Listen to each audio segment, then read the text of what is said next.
নমস্কার, আমি জয়ব্রত ভট্টাচার্য, প্রধান শিক্ষক বীরপাড়া উচ্চ বিদ্যালয় এবং সাথে সাথে বিদ্যালয়ের প্রাক্তনী। বিদ্যালয়ের ৭৫ বছর পূর্তির যে উৎসব, সেটা আগামী জানুয়ারি মাসে 2026 জানুয়ারি মাসে 12, 13 এবং 14 জানুয়ারি প্রথম পর্বের যে অনুষ্ঠান, সূচনা পর্বের অনুষ্ঠান, সেটা এই 3 দিন হতে যাচ্ছে। 12ই জানুয়ারি সকাল 10টায় প্রভাত ফেরি হবে নানা রকম ট্যাবলো সহযোগে। তারপর সারাদিন ব্যাপী ইন্টার স্কুল বিভিন্ন কম্পিটিশনস আছে, কালচারাল কম্পিটিশনস।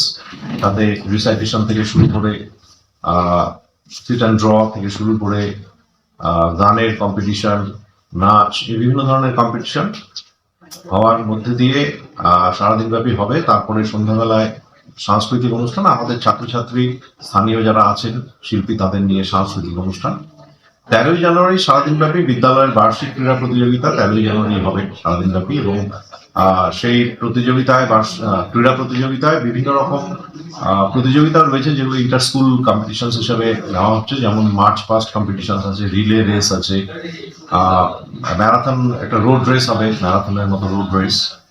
আর সেদিন সন্ধ্যাবেলায়, অর্থাৎ 13 তারিখ সন্ধ্যাবেলায় বহিরাগত আমন্ত্রিত শিল্পী শ্রী অলোক কুণ্ডু, তার গ্রুপের একটি অনুষ্ঠান আছে, সাংস্কৃতিক অনুষ্ঠান। এবং ওই 13 তারিখে আমাদের যারা প্রাক্তনীরা আসবেন সেই দিন, তাদের একটা গেট টুগেদারের ব্যবস্থা থাকবে। অর্থাৎ অফিসিয়াল যে রিইউনিয়ন স্টুডেন্টদের, সেটা 2027 সালে অনুষ্ঠিত হবে, কিন্তু 2026-এ যারা আসবেন স্টুডেন্টস, তাদের জন্য একটা গেট টুগেদার, তারা নিজেদের মতো করে যাতে সময়টা তারা কাটাতে পারেন, তাদের স্কুলের যে মঞ্চটা সেটা তাদেরকে দেওয়া হবে, তারা তাদের মতন সময় কাটাবেন আর এখানে একসাথে সময় কাটাবেন 13ই জানুয়ারি। আর 14ই জানুয়ারি সকাল থেকে কিছু অনুষ্ঠান থাকবে, কম্পিটিটিভ অনুষ্ঠান, সেগুলো থাকবে।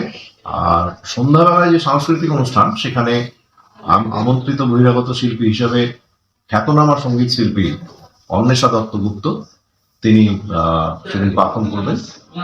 তো এইভাবে আমরা এই 3টে দিন বীরপাড়া হাই স্কুলের যে 75 বছরের যে সময়কাল, সেই সময়কালটা পেরিয়ে 75 বছরের পদার্পণ, সেটাকে আমরা উদযাপন করব সবাই একসাথে। সমস্ত প্রাক্তনী থেকে শুরু করে স্কুলের যারা শুভাকাঙ্ক্ষী রয়েছেন, উইশার্স যারা আছেন, তাদের সবাইকে নিয়ে খুব সুন্দরভাবে এই 3টে দিন আমরা উদযাপন করব। এবং আমি সবাইকে আহ্বান করব, আমাদের প্রাক্তনী যারা আছেন, কারণ স্কুল আমাদের কাছে একেবারে বাবা মার ঠিক পরের পর্যায়ে, ঠিক বাবা মার মতোই। কারণ আমাদের জীবন গড়তে বিদ্যালয়ের যে অবদান, সেটা এক কথায় অনস্বীকার্য। আমরা বিদ্যালয়ের সন্তানের মতোই। তো এই 75 বছরের যে বিদ্যালয়, মানে একেবারে বয়স্ক যে বিদ্যালয়, বার্ধক্যে পৌঁছে গেছে, তাকে তার জন্মদিন পালন করা, তাকে স্মরণ করা, তাকে আনন্দ দেওয়া আমাদের প্রাক্তনীদের আশু কর্তব্য বলে আমি মনে করি। কারণ বিদ্যালয় আমাদের বাবা মার পরের স্থানই বিদ্যালয়।